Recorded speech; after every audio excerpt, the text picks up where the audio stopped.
Hey guys, welcome back to my channel. Today I'm going to film a look with some new products. I've received these crayons by KatVonD and I was kind of inspired to use these two shades, although my top has more of a khaki green shade to it. So I may go with blue or I may go with the green. I want to try the Lancôme Idole Ultra Wear Foundation. The darkest shade I've got is 025. I'm not sure it's going to be dark enough. It could just be the glass, so it could be giving it more of a frosted appearance and it might come out dark enough, but I'm not 100% sure. This is full coverage. If you are looking for something that's a little bit lighter, then there's a Idole Ultra Wear Nude in a slightly lighter coverage. So I'm going to pop some of this on with a duo fibre brush. This is definitely going to be too light. Oh, it is oxidising a little bit. Okay, so you can see with the foundation it's oxidised, so it's gone a little bit darker since I put it on. When I first popped it on, it was really pale, and as the years got to it, it's got a little bit darker. So it might actually be alright.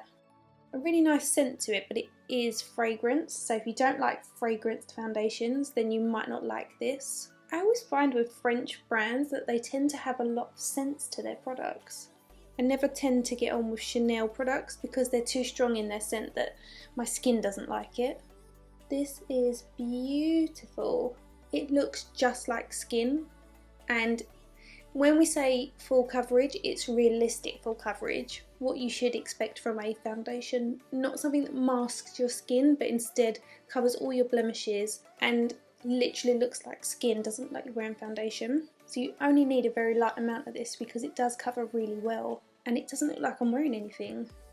So bear in mind, if you try this on in store, expect the initial pump that comes out not to match you. You could see from when I first applied it that the colour was really pale, and as it sits on the skin it's definitely got darker. So now I've done my base, I'm going to go on to a little bit of concealer just to spot conceal any tiny little blemishes and add a very small amount underneath my eyes. And I'm going to use the Lancôme Idole Ultra Wear Concealer, and this is a super full coverage concealer for Lancôme. And you only need a very tiny amount. When you're using a full coverage concealer underneath your eyes, it's really important to have applied an eye cream first and let that absorb, otherwise you're just going to find that it's going to make that eye area look really crepey. Put it on, let it absorb, then go in with your concealer. This morning I received these Huda Beauty Tantour Contour and Bronzer Cream. So there's 5 shades available. They go from fair to deep. I have swatched these this morning on my Instagram. I'm going to use the brush that came with it. This is the Sculpt and Shape Face Brush by Huda Beauty. And these are a cream to powder bronzer, which means it goes on like a cream and then it kind of sets to more of a powder. But what I have found by testing it on my hand is that it doesn't set to a powdery finish. Instead, it still leaves a really beautiful sheen to your skin, and I really like that. These are supposedly water resistant and should last all day, and they blend onto the skin really nicely. So I'm going to pat what's left on the brush over this part of the face because this is where we would tan naturally. Also taking a small amount around my hairline. I'm going to move on to the eyes and come back to the face. To start with, I'm applying MAC's Chromaline in Pure White. The reason I'm applying a white cream to the eye first is because I want the KatVonD orange to be as vibrant as possible. Sometimes I find that when you apply vibrant colours onto skin tone, they tend to look a little bit more muted. So if you have a white base underneath, it allows the product to look as bright as possible. I've applied the paint pot with a brush, and then I'm using my finger to tap it into the skin and just give it a bit more of a softer blend. Using the tip of the brush, I've created an almond shape, so I'm winging it out on the outer edge, and this just elongates the shape of the eye, and we now have a guide shape to follow with our eyeshadows. So the first colour I'm taking is called Wild Orange, and this comes in a chubby stick format, and you can just twist the crayon up or down. I'm layering Wild Orange over the Pure White, and I'm taking it up towards the crease. You can see it's really pigmented. As it is quite a chubby pencil and it's very rounded at the tip, you would struggle to create more of a winged shape with this, so it's easier if you do the wing with the brush and just follow the almond shape of your eyelid and just fill that in. Now you do have to work really quickly because these literally set in place.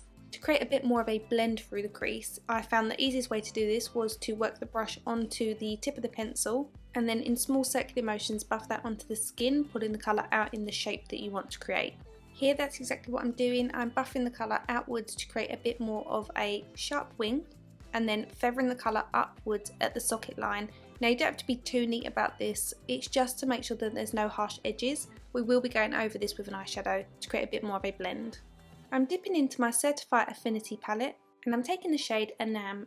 It has quite a vibrant neon finish, and over this wild orange it's really pretty. Now this does have a kind of pinky undertone to it when you blend it out, so we don't want to take this colour up into the crease because I don't want a pink finish to it. So instead I'm going to blend out the crease with something that has more of an orange tone to it.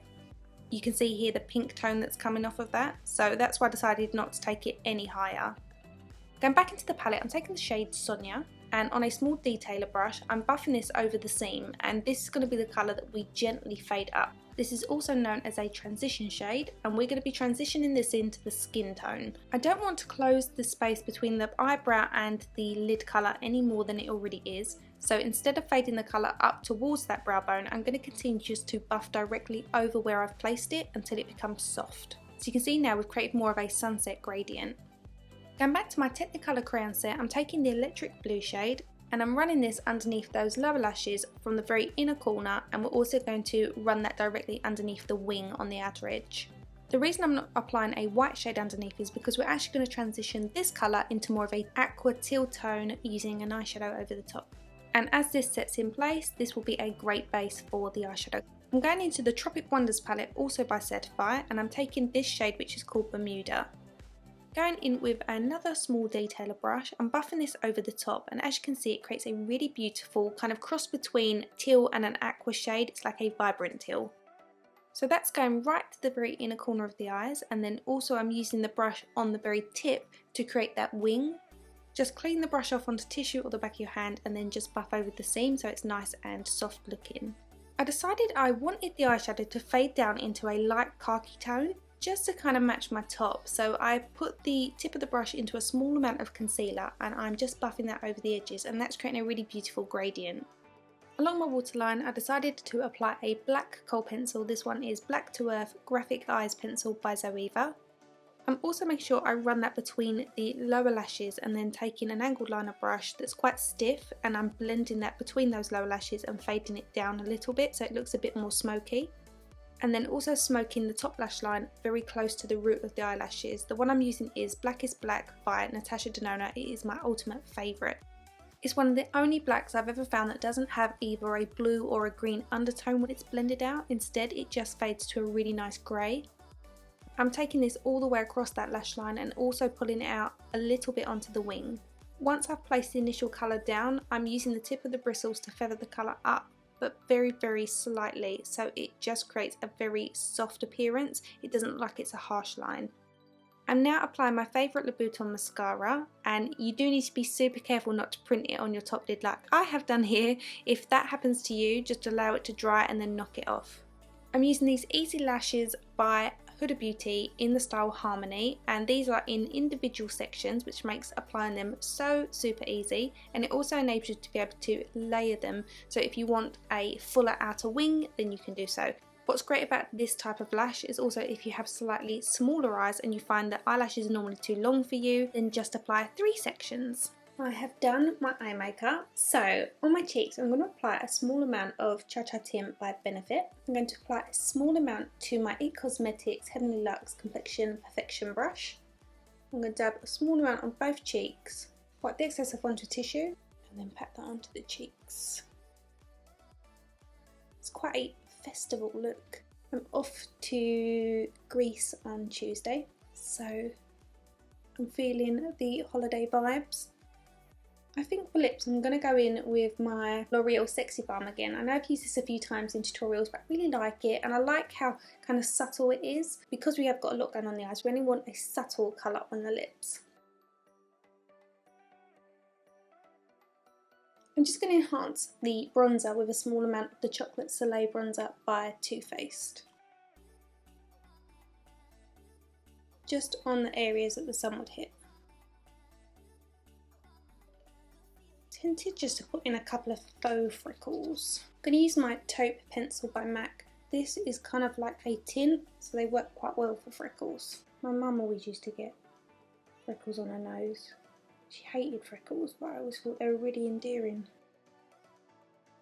And that completes this week's tutorial. I hope you've enjoyed it. Thank you all so much for watching. Don't forget, all the products used will be listed and linked in the description bar below. If you've got any questions, don't hesitate to leave them in the comment section below and I will do my best to get back to you. Subscribe if you haven't already done so. If you missed last week's tutorial, it will be on screen for you now, as are my social handles if you'd like to follow me outside of YouTube. Thanks for watching and I'll see you again next week.